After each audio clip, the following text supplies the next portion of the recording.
All right, so here's our last set of this little section of guided notes. As always, make sure that you put your name, date, and class period up at the top. You'll notice that this one, our lesson objective, has changed a little bit. It says I can simplify powers raised to an exponent. So this one's a little bit different than our last two were. So what is very similar about what we did before is we're going to use that expanded form to prove the power rule of exponents. So you're going to see here that I have a power to a power. Inside my parentheses, I have 5 to the second, but I'm raising it to the third power. So I'm going to use that expanded form, very similar to what I did in the past, and I'm going to stretch this out and kind of take a look and see what I see. So first I'm going to focus on, I'm going to pretend like that 3, that exponent 3 is not there. And I'm just going to look at 5 to the second power. So what that tells me is I'm going to take 5 times 5. Okay? But according to this exponent on the outside, it actually says I have to do that 3 times. So I did it the first time. 5 times 5. And now I'm going to go ahead and I'm going to do it a third time. Because my exponent tells me how many times I'm multiplying my base by itself. Well, if I get rid of those parentheses, I know that a parenthesis means multiplication. I can also see that this is going to be the same as doing 5 times 5 times 5 times 5 times 5 times 5. 1, 2, 3, 4, 5, 6. 1, 2, 3, 4, 5, 6. Okay, so I have all of my 5s here. So basically what I did is I just truly did expanded form with this and kind of stretched it out and took a look at it. Well, just like I did before, I'm going to use that expanded form to write this expression so that it only has that single exponent. I want that exponential form to just have that single exponent. Well, I already know the answer because I actually went and when I counted how many 5s I had, I determined that I took that base of 5 and I multiplied it myself 6 times. So it was 5 to the 6th power. And again, using that exponential form that we had above, we're going to use our calculator to write that expression in standard form, or basically to go ahead and to evaluate it. So I've got 5 raised to the 6th power. I get the answer of 15,625. Pens are flying. So 15,625. So that being in itself, we're always looking for that easier way to be able to go ahead and solve these expressions. It's great. We can always do expanded form. However, if we get to some bigger numbers, we don't necessarily want to be writing something out 11 or 12, 15 times. So we want to make sure that we try to make it as easy as possible. So what I want you focusing on is kind of looking at those exponents. When we were multiplying powers, we found out that we added our exponents. When we were dividing powers, we found out we were subtracting our exponents. Is there anything that you see that we're doing here with our exponents when we have a power being raised to an exponent or a power being raised to a power? So in order to simplify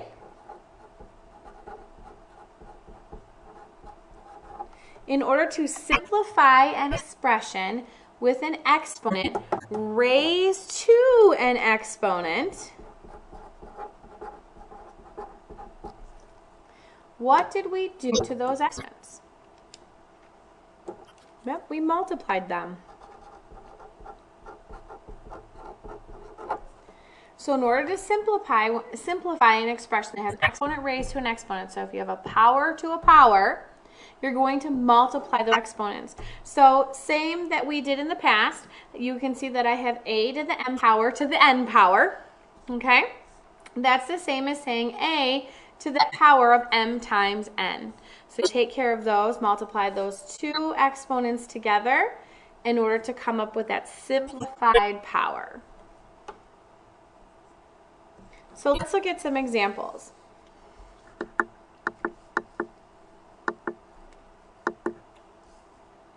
So I have x to the 3rd to the 7th power. So I'm going to see that base of x. I only have one base in the parentheses, which is great. So I have that base of x. And based on what my rule that I've discovered works, is I need to take my two exponents and multiply them together. So now I have x to the 3 times the 7th power. So when I multiply those together, 3 times 7 gets me 21. So my final answer is x to the 21st power. Could you imagine writing on all of those x's if we had to do it expanded form? So this is why using that rule helps us out considerably. So let's go ahead and move to the second problem. Now this one's kind of tricky. My last problem was great because it only had one base. But you can see in this particular problem, it has more than one base. It has an x and it has a y. So what we need to do is literally focus on one at a time. Very similar when I would do my numbers, letters. It goes that same process. We're going to focus on one at a time. So if I look at just my x, okay, we're going to pretend like the y isn't there. I don't know why this isn't focusing. Let's see if it kind of catches up here. All right. So if I look at my x, I'm going to just focus on my x, it would be x to the second power. So what I'm looking at then is x to the second power times the second power. But then I have that y, so now I've got to focus on that y. So that y, if the x wasn't in there, is y to the 5th power to the second power. So that's going to be y 5 times 2, because I'm going to multiply them. So then I simplify what I can. So x to the second power becomes x to the 4th, and y to the 5th to the second power, or 5th times 2, is going to be 10. So my final answer becomes x to the 4th, 1 to 10. Another way to look at this is very similar when we did coefficients, and in our very first unit in the beginning of the year, we did distributive property. I kind of think of it that way, in that the 2 on the outside has to be multiplied into all of my exponents. Both of these ways work. So if writing these out is not something you want to do, you just want to go ahead and almost distribute those exponents in, that's absolutely acceptable. But when we look at this next problem, we need to make sure we distribute them to everything. So, camera's going crazy here today. So if we go ahead and we look at this one, again, we have multiple bases. Similar to the last problem, we have multiple bases. And in fact, we even have a coefficient. So what is different about this is in our last one, when we were multiplying and we were dividing, we were able to just multiply or divide our coefficients. But what this problem is telling us is it's saying take this thing inside the parentheses and multiply it by itself 3 times. So what we need to make sure we do is we need to make sure every single base has an exponent. So what is the exponent to -4? There's not one there, but it's technically a 1. What is that exponent to the m? Yep, it's a 2. And what is that exponent to the n? Although there's not one there, it's technically a 1. So if we want to use that little quick trick of doing the distributive property, which is totally fine, that means this 3 has to go to the 1. This 3's got to multiply by the 2, and this 3 has to multiply by the 1. So now I have that base of -4. Well, 3 times 1 is 3. Then I have that next base of m. 2 times 3 is going to be 6. And then I have that base of n. And when I multiply my exponents 3 times 1, it gets me 3. Now, of course, if I wanted an exponential form, I would be done. But with this particular problem, I asked you to evaluate if you could. So I can't do anything with my variables of m or n because I don't know what they are. But I can go ahead and I can evaluate the -4 to the 3rd power. but we need to think about this. Because based on this, it was going to be taking the -4 times the -4 times the -4. So what do I need to make sure I do so I don't make a mistake when I get that final answer? I gotta make sure I put those parentheses around there. Okay? Because it's -4 times -4 times -4. I don't want it to come out differently. So I'm going to go ahead and take my calculator. Parenthesis. -4, close parenthesis. I'm going to raise it to the third power. And then I'm going to get an answer of -64. So my final answer becomes -64, m to the 6th, n to the 3rd. And I can do no more. That is my final answer. All right. Y to the -1st power to the -1st power. So I see that I have just one base, which is kind of nice. And I see that I have those exponents. So I know that I've got to multiply, because it's a power to a power, or a exponent is being raised to an exponent. So that means I've got to multiply. So I have that base of y, and I have a -1 times a -1, which gets me a +1. So I can leave my final answer like that, or I can always write it as just y. Both answers are acceptable. So at first you might have wanted to go ahead and move the -1y, the y to the -1st exponent down. I'll try to look at them and try to see if get all that canceling out, get that distributing done first, if I can, and kind of simplify a little bit. You just would have added a few more steps, but you would have been able to get it.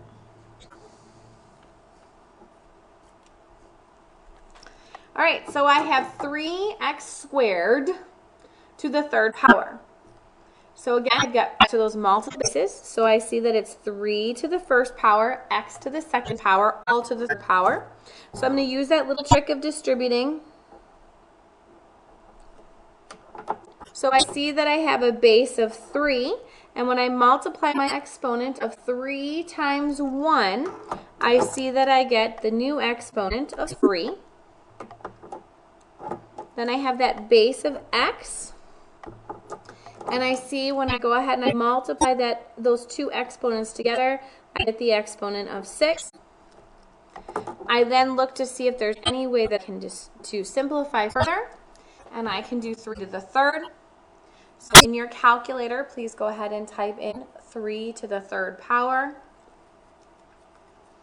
And because I'm not dealing with any negatives or anything like that, I don't have to put it in parentheses. But then we get that final answer of 27. And I can't do anything with the x to the 6 because I don't know what x is. So that is my final answer. And home stretch, 3 more. Whew, we got some negatives, but we can handle one. So again, I see I have multiple bases. I see I have an x and I see I have a y, and I've got some negatives in here. But the first thing I want to do is take care of this distributing. Everything has an exponent, which is nice. All of my bases have exponents.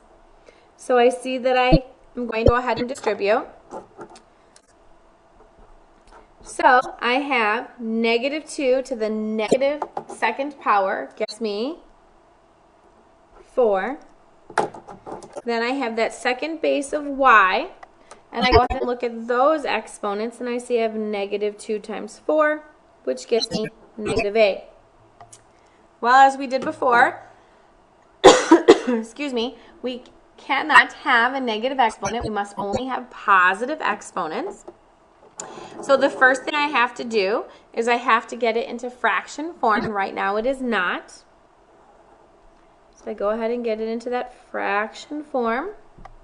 So then I'm going to look at every base and look at the exponent and determine if it is a happy power or a sad power.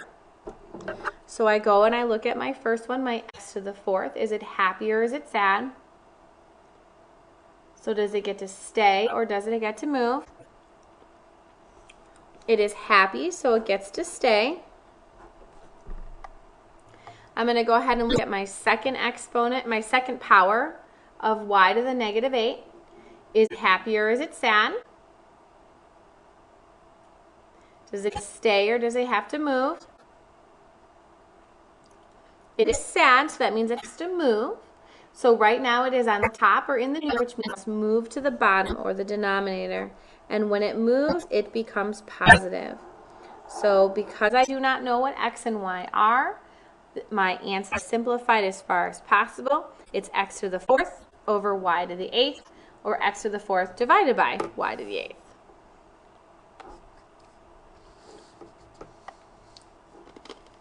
All right, 2 more. So again, I have multiple bases. I need to make sure that all of my bases have an exponent. I look at my 6. Although it does not have an exponent, it does have an exponent of 1. My x also does not have an exponent written, but it has an exponent of 1. So now all of my bases have exponents. So I get to use that rule, that power rule. That means I get to multiply my exponents. So I have a base of 6. 2 times 1 gets me 2. I have my next base of 2 times 1 gets me 2. I look to see if there's any way that I can simplify it. And I can do 6 to the second power, or 6 squared, which we know because we have to memorize the first 15 perfect squares. So we get the final answer of 36, x squared. I cannot do anything with the x because I don't know what x is. So that is simplified as far as it can go. We've evaluated as much as we could. All right, last one. So first thing I have to do is I have to make sure, because I have multiple bases, that all of my bases have an exponent. So I look at my 2. Although it doesn't have exponent written, it has an exponent of 1. My x has an exponent of -3. And my y has an exponent of 4. So now all of my bases have those exponents. Because I am taking a power to a power, I get to distribute my exponent to all of my bases.